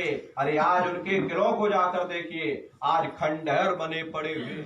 विश्व विजेता सिकंदर भी सारी दुनिया पर राज करने का ख्वाब देखता था, वो भी मुट्ठी खोल करके चला गया। कोई क्या साथ लेकर जाएगा? जो चीज तुम्हारे साथ में जाने वाली वो केवल परमात्मा की भक्ति है। और ये मानव तन आपको इसी उद्देश्य के लिए मिला ताकि आप जीते जी अपनी जीवात्मा का कल्याण करा लो, सूरत को शब्द के साथ जोड़ लो। तो भजन ध्यान सुमरन आप लोग बराबर करते रहिएगा, प्रेम और प्यार के साथ, विरह और तड़प के साथ नित्य घाट पर बैठकर हाजिरी देते रहना। किसी की कोई निंदा नहीं, किसी की कोई चुगली नहीं। अरे निंदा चुगली किसकी करते हो? हर एक के अंदर आत्मा है और ये आत्मा उस परमात्मा का अंश है, यानी स्वयं परमात्मा घट घट में बैठा है। अगर हम किसी की निंदा चुगली करते हैं इसका मतलब है कि हम उस मालिक की निंदा चुगली करते हैं। बड़ा भारी दोष लगता। हर अपना बोझा उठाया नहीं जाता तो पराए गधे बने बैठे, अपने आप को भी धोखा और दुनिया को भी धोखा। इसलिए नर नारियों, किसी की कोई निंदा चुगली नहीं, किसी की कोई आलोचना नहीं। अपना देखो, अपने लिए विचार करो, अपनी जीवात्मा के कल्याण के लिए विचार करो। मेहनत ईमानदारी से काम करते हुए सूरत शब्द नाम की कमाई करो। तो प्रेमी भाई बहनों, यही दौलत अंत समय में तुम्हारे काम आएगी। भजन ध्यान सुमरन आप लोग बराबर करते रहिएगा और सभी लोग शाकाहारी रहिएगा, क्योंकि हमारे गुरु महाराज ने शाकाहार पर विशेष जोर दिया। गुरु महाराज बराबर कहते थे कि बच्चा शाकाहारी का प्रचार करते रहना, इसी से देश और दुनिया में भारी परिवर्तन होगा। अरे परिवर्तन कोई कानून बनाने से नहीं होता, परिवर्तन कोई आंदोलन करने से नहीं होता, परिवर्तन कोई तोड़ फोड़ करने से नहीं होता। परिवर्तन तब होता है जब लोगों के विचार बदलते हैं, लोगों की भावनाएं बदलती हैं। और विचार जब बदलेंगे जब लोगों का खान पान शुद्ध होगा। अरे देशी कहावत है, जैसा खाए अन्न वैसा होए मन। जब इंसान पशुप्रति भोजन करेगा तो उसकी बुद्धि स्वतः ही पशुओं जैसी हो जाएगी, सोच विचार उसका चिंतन स्वतः ही पशुओं जैसा हो जाएगा। फिर जिस शराब के नशे में माँ बहन बेटी की पहचान खत्म हो जावे, उस शराब को पी करके यह कैसे पता चलेगा कि क्या अच्छा और क्या बुरा है। यही कारण है कि आज घर समाज में, देश और दुनिया में, आपसी मुल्कों में इतनी घटनाएं घटित हो रही। अगर सभी लोग शाकाहारी हो जाएं, शराब जैसे मादक पदार्थों का सभी लोग त्याग कर दें, तो अच्छे विचार पैदा हो जाएंगे, एक अच्छे समाज का निर्माण हो जाएगा। देखिए महात्माओं ने लिखा है, तिल भर मच्छी खाई के कोट गऊ दय दान, और काशी करवट जा मरे निश्चय नरक निदान। यदि तिल भर भी मच्छी खा करके फिर चाहे कोटान कोट गऊओं का दान करो और काशी में जा करके मत्था रगड़ते रगड़ते अपना पूरा जीवन वही बिता दो, फिर भी हमको हमारे देखिए कर्म भूमि पर कृष्ण भगवान तक नहीं बच पाए। उस समय बाली को छिप करके बाण मारा था, वही बाली कृष्ण अवतार में बहेलिया बन करके आया। कृष्ण भगवान के पैरों में पदम चमकता था, हिरण की आंख समझ करके बहेलिये ने निशाना मार दिया, और जब पास में आकर देखा कृष्ण भगवान थे। अफसोस करने लगे, लेकिन कृष्ण भगवान ने उसको समझाया कि इसमें तुम्हारा कोई दोष नहीं, उस समय हमने तुमको मारा, आज तुमने हमको मार दिया, हमारा तुम्हारा अदला बदला पूरा हो गया। प्रेमी भाई बहनों, कर्म प्रधान विश्व रच राखा, जो जस करे सो तस फल चाखा। ये कर्मों का ऐसा देश है, यहाँ आप जैसा बीज बोगे वैसी ही फसल काटोगे। इसलिए नर नारियों, आप सभी लोग शाकाहारी रहिएगा। कोई ऐसा नशा मत करना जिससे बुद्धि आपकी पागल हो जाए। शाकाहारी जीवन जिए और उसके बाद मेहनत ईमानदारी से काम करिएगा, और भजन ध्यान सुमरन बराबर आप लोग करते रहना। धर्म के प्रचार प्रसार में आप लोग बराबर समय देते रहना। देखिए गुरु महाराज की भविष्यवाणियों की एक छोटी सी पुस्तक तैयार की गई। कहाँ गुरु महाराज ने सन 70 और 80 के दशक में क्या क्या भविष्यवाणी की थी, उसका छोटा सा संकलन बनाया गया। गुरु महाराज बराबर कहते थे कि ऐसी ऐसी बीमारियां आएंगी, डॉक्टरों की बुद्धि काम नहीं करेगी। देखिए वही सबके सामने बात आ रही। 72 और 73 के दशक में गुरु महाराज ने कहा था आगे ऐसा समय आ रहा, बोरा भर भर के नोटों के ले जाओगे, मुट्ठी भर अनाज का दाना नहीं मिलेगा। देखिए अमेरिकी लैटिन मुल्क वेनेजुएला करके एक देश है, वहाँ की हालत ये हो गई है कि वहाँ पर 1 लाख रुपया किलो आलू और 3 लाख रुपया किलो चावल मिल रहा। अब बताओ कौन खाएगा और क्या खाएगा। प्रेमी भाई बहनों, गुरु महाराज की वचनवाणियां धीरे धीरे सबके सामने आ रही। संत वचन पलटे नहीं और पलट जाए ब्रह्मांड। महात्माओं की वचनवाणियां कभी व्यर्थ नहीं जाती। महात्माओं ने जीवन लगा दिया हम प्रेमी भाई बहनों को आगाह करने के लिए। अब हमारा आपका भी फर्ज बनता है कि आगे भविष्य में लोगों को समझाएं, बुझाएं, चिताएं, गुरु महाराज के संदेशों को जन जन तक पहुंचाएं। तो आप प्रेमी भाई बहनों का कर्तव्य है धर्म के प्रचार प्रसार में आप सभी लोग अपना अपना योगदान दीजिएगा। एक एक गांव सभी प्रेमी भाई बहन गोद लीजिए। गुरु महाराज ने कहा था गांव गांव में संगठन खड़ा हो, गांव गांव में भजन केंद्र की स्थापना हो, गांव गांव में भजन केंद्र हो, गांव गांव में सत्संग हो। जब गांव गांव में सत्संग होगा, गांव गांव में भजन केंद्र की स्थापना हो जाएगी और जब गांव गांव के लोग भजन करने लग जाएंगे, जब गांव बदल जाएगा, ये पूरा समाज बदल जाएगा। इसलिए नर नारियों, आप सभी की जिम्मेदारी है एक एक गांव सभी प्रेमी भाई बहन गोद लेने। मान लो एक गांव में 500 घर हैं, तो 500 पुस्तकाएं लेकर के आप अपने खर्चे से घर घर वितरित कर दीजिए और रोज 1 घंटा समय निकालिए। 1 घंटा धर्म के प्रचार प्रसार में हम अपने गांव में, जिस गांव को हमने गोद लिया उस गांव में जाएंगे। अरे 2 घर चुन लीजिए, 2 घर में आधा आधा घंटा आप समय दीजिए। गुरु महाराज के संदेशों को सुनाइए, गुरु महाराज के वचनों को सुनाइए। वचनों का आदान प्रदान होगा, न जाने किसके भाव बदल जाएं, कौन परमार्थ के रास्ते पर चलने लगे, तो उसका पुण्य फल आपको भी प्राप्त होगा। इसलिए गांव गांव में अब संगठन खड़ा करने की जरूरत है। तो आप सभी प्रेमी भाई बहनों की जिम्मेदारी है गुरु महाराज की दया कृपा लेकर के आप लोग एक एक गांव गोद लीजिए। और गोद लेने का मतलब ये नहीं है कि एक बार पुस्तक को बांट दिया और फिर उस गांव को भूल गए। जब बच्चे को गोद लिया जाता, पूरी जिम्मेदारी माँ बाप की होती है जब तक बच्चा अपने पैरों पर खड़ा ना हो जाए। इसी तरह प्रेमी भाई बहनों, आपको गांव गांव में संगत तैयार करनी है, गांव गांव में संगठन तैयार करना है, क्योंकि आप लोगों के द्वारा एक बहुत बड़ा काम भविष्य में होगा। तो प्रेमी भाई बहनों, आपको उसकी अभी से तैयारी करनी होगी। आप सभी लोग गांव गांव संगठन को मजबूत करिएगा।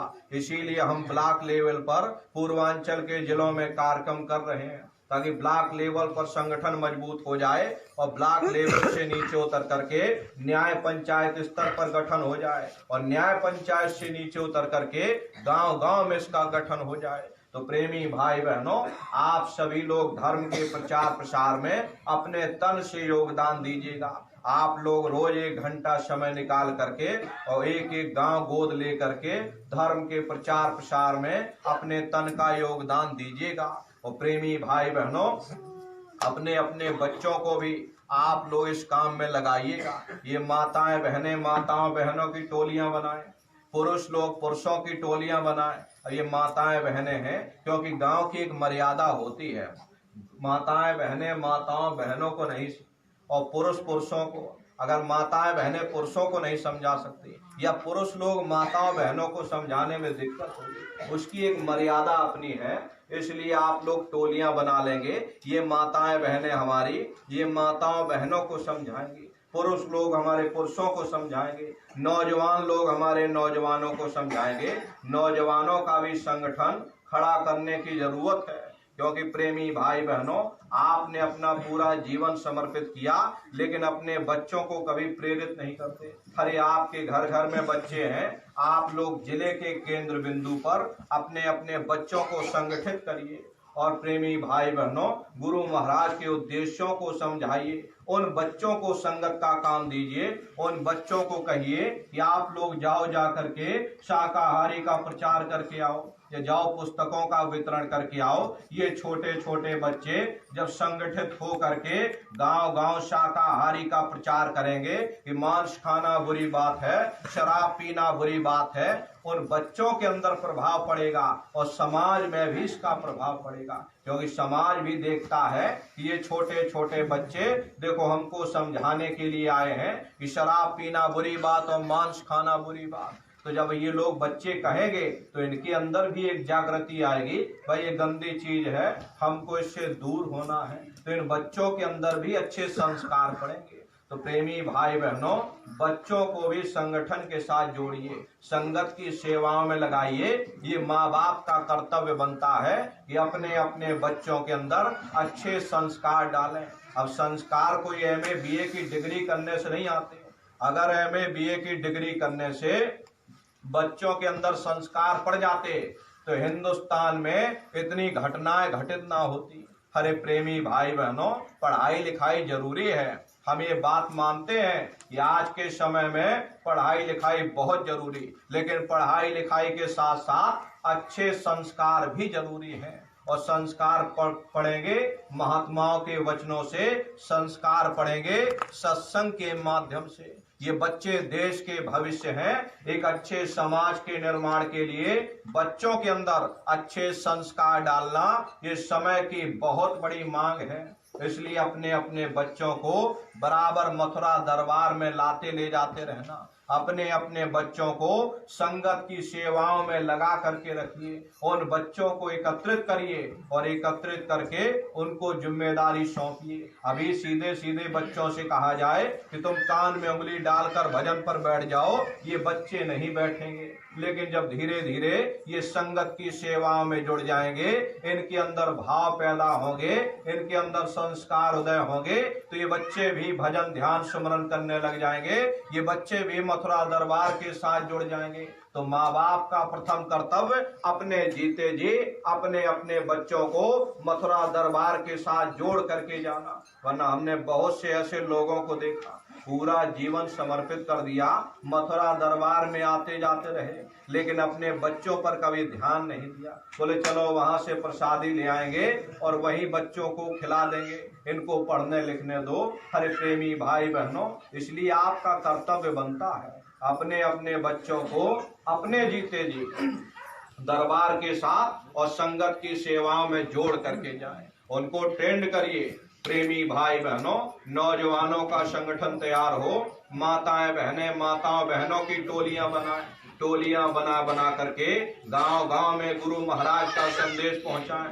पुरुष लोग पुरुषों की टोलियां बनाकर गुरु महाराज के संदेशों को अब गाने की जरूरत है, पहुंचाने की जरूरत है। आप लोग इस अभियान में तेजी लाइएगा, सभी लोग गांव गांव गोद ले लीजिएगा और गुरु महाराज की दया कृपा से देखिए भंडारे का जो कार्यक्रम पूज्य दादा गुरु महाराज का होगा, पूजन हो जाएगा। पूजन के बाद में प्रसाद का वितरण बराबर 1 महीने तक चलता रहेगा। जनवरी महीने तक बराबर मंदिर पर प्रसाद का वितरण होता रहेगा। तो आप लोग वहां जब जाइएगा मथुरा में क्रमबद्ध तरीके से, ताकि भीड़ भाड़ ना होने पाए, और गुरु महाराज की दया कृपा से पूजन भी हो जाएगा, प्रसाद भी हो जाए मिल जाएगा। तो आप लोग बराबर संगतों में आप लोग जब जाइएगा इसकी सूचना दे दीजिएगा। बारी बारी से आप लोग आते रहेंगे और पूजन करते रहेंगे, प्रसाद लेकर के जाते रहेंगे। तो क्योंकि प्रेमी भाई बहनों, इस समय लॉकडाउन के कारण भीड़ भाड़ या कार्यक्रम करने की अनुमति सरकार द्वारा नहीं मिलेगी, इसलिए कार्यक्रम नहीं हो पाएगा। लेकिन पूजन हो करके और प्रसाद का वितरण शुरू हो जाएगा। तो आप लोग अपने समय से बराबर जब भी आपको मौका मिले, आप लोग आ करके पूजन करके प्रसाद मथुरा दरबार में ले सकते हैं। तो प्रेमी भाई बहनों, आपसे हमारी प्रार्थना है, देखिए गुरु महाराज की दया कृपा से आपको इस शुभ अवसर मिला है। आप लोग मेहनत करिएगा संगत को खड़ा करने में। संगत में मतभेद नहीं होना चाहिए, प्रेम और प्यार के साथ आप लोग एक दूसरे से प्रेम प्यार के साथ संगत में मिला जुला कर, क्यों गुरु महाराज ने एक एक जीव को कैसे कैसे करके जोड़ा है, बड़ी मेहनत की है गुरु महाराज ने एक एक जीव को पकड़ने के लिए। इसलिए हमारी आपकी फर्ज है, हमारा आपका कर्तव्य है कि हम लोग गुरु महाराज की इस बगिया को, इस बागवानी में पानी खींचते रहें, बागवानी को सींचते रहें, ताकि ये बागवानी फले फूले। तो गुरु महाराज की दया कृपा से ये प्रेम का सौदा है, गुरु महाराज की दया से ये परमार्थी रास्ता, ये प्रेम का रास्ता है। यहाँ प्रेम का पाठ पढ़ाया जाता, यहाँ दीनता का पाठ पढ़ाया जाता, यहाँ चंटई और चालाकी नहीं चलती। महात्मा सब जानते हैं, घट घट की जानते हैं, लेकिन महात्मा कुछ कहते नहीं। आप नहीं महात्माओं को पहचान सकते। महात्मा बच्चों के साथ बच्चे बन जाएंगे, बूढ़ों के साथ बूढ़े बन जाएंगे, नौजवानों के साथ नौजवान बन जाएंगे। इस चीज को आप, इस भेद को नहीं जान सकते। इसलिए नर नारियों, आप लोगों से हमारी प्रार्थना है, प्रेम और प्यार के साथ संगत को आगे बढ़ाने की कोशिश करिए। प्रेमी भाई बहनों, और भजन ध्यान सुमरन आप लोग बराबर करते रहना। अभी देखिए गुरु महाराज की दया से लगभग 8 महीने यहाँ पर हमको हो गए हैं। 15 मार्च को काफिला निकलना था, लेकिन लॉकडाउन के कारण काफिला नहीं निकल पाया। तब से फिर हम यहाँ आ गए और गुरु महाराज की दया कृपा से, प्रेमियों के सहयोग से यहाँ पर बहुत जोर शोर से सेवा चली। मंदिर में पत्थर लगाने का काम चला। इन सत्संगी प्रेमी भाई बहनों ने, जौनपुर, बस्ती और अन्य जिले के प्रेमी भाई बहन, सभी पूर्वांचल के जिले और भी बहुत सी संगतों ने भरपूर सहयोग किया और इन लोगों ने अथक मेहनत करके रात दिन एक करके पत्थर लगाया। इनको बहुत बहुत तहे दिल से साधुवाद है।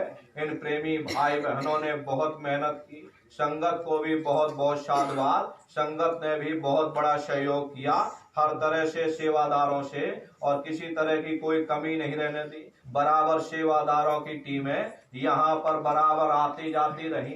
तो गुरु महाराज की दया कृपा से 2.5 काम बचा है, जैसे मीनारों के अंदर पत्थर लगाने का काम, इधर रेलिंग का काम, तो छोटे मोटे अभी कुछ काम बचे हुए। तो अभी तो यहाँ से मथुरा जाएंगे 11 या 12 में, ये दीवार में प्लास्टर हो जाए, इधर थोड़ा रोड बनने को है, ये रोड बन जाए तो कल या परसों तक बन जाएगी। 11 को अगर आज बन जाएगी कल निकलेंगे, मान लो कल और समय लगता है तो परसों निकला जाएगा, यानी 12 तक हर हाल में निकलेंगे। तो प्रेमी भाई बहनों, 12 के बाद 14 तारीख को दिवाली आएगी। दिवाली वहीं मथुरा में मनाई जाएगी और दिवाली मनाने के बाद फिर 20 तारीख के बाद में समय देखेंगे, वहाँ का थोड़ा काम धाम निपटा करके फिर वापस यहाँ पर आएंगे और फिर यहाँ जो बचा कुचा काम है उसको पूरा किया जाएगा। तो आप लोग तैयार रहिएगा, उस समय आह्वान किया जाएगा। तो आप संगतें, आप लोग सहयोग करिएगा, सेवादारों को भेजिएगा, ताकि गुरु महाराज की दया कृपा से ये लॉकडाउन में ये सेवाएं पूरी हो जाएं। अब की बार बहुत बड़ा काम हुआ, ये लॉकडाउन एक तरह से फलीभूत हुआ, वरना अभी काफिले में चलते रहते और काफिले में चलते चलते ये मंदिर में 2-3 साल लग जाते। लेकिन प्रेमी भाई बहनों, लॉकडाउन के कारण एक तो कहीं कार्यक्रम नहीं कर पाए, उसके बाद यहाँ आ गए कि गुरु महाराज की दया कृपा से ये मंदिर का काम मालिक की दया से पूरा हो गया। थोड़ा बहुत काम है तो 20 तारीख के बाद में आएंगे, तब किया जाएगा। तो प्रेमी भाई बहनों, आप लोग इसमें सहयोग करिएगा अपनी अपनी संगतों से। 20 तारीख के बाद जब बताया जाए, आप लोग सेवादारों को भेजिएगा। प्रेमी भाई बहनों, आप सभी प्रेमी भाई बहनों को बहुत बहुत साधुवाद है। आप लोगों ने गुरु महाराज की जन्मभूमि पर अथक परिश्रम किया। छोटे छोटे बच्चे, ये नौजवान संगत के प्रेमी भाई बहन, इनका भरपूर सहयोग रहा। न रात देखी न दिन देखा, जब तक नींद नहीं आती तब तक ये बच्चे छोटे छोटे ये पत्थर लगाते रहते और पत्थर काटते रहते। इन लोगों का बहुत बड़ा सहयोग रहा। ये गुरु महाराज की बहुत बड़ी दया कृपा रही। आप लोगों के सहयोग से ये काम पूरा हुआ। इसके लिए आप सभी प्रेमी भाई बहनों को बहुत बहुत धन्यवाद। गुरु महाराज के श्री चरणों में हम यही प्रार्थना करेंगे, हे मालिक, हम प्रेमी भाई बहनों को अपनी पनाह में, अपने चरणों में और अपने संगत की सेवा में लगाए रखना। इन्हीं शुभकामनाओं के साथ आप सभी प्रेमी भाई बहनों को एक बार पुनः फिर से बहुत बहुत साधुवाद। बोलो जय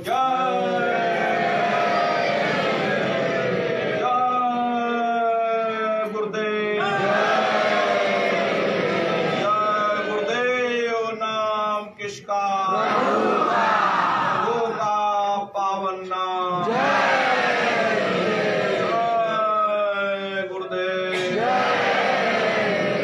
बाबा जय गुरुदेव जी महाराज का कहना है, खाने से होगी भलाई, या खाने से हुए खराब, हाथ जोड़ कर विनय हमारी बाबा जी की अर्जी है। बाबा जय गुरुदेव जी महाराज का कहना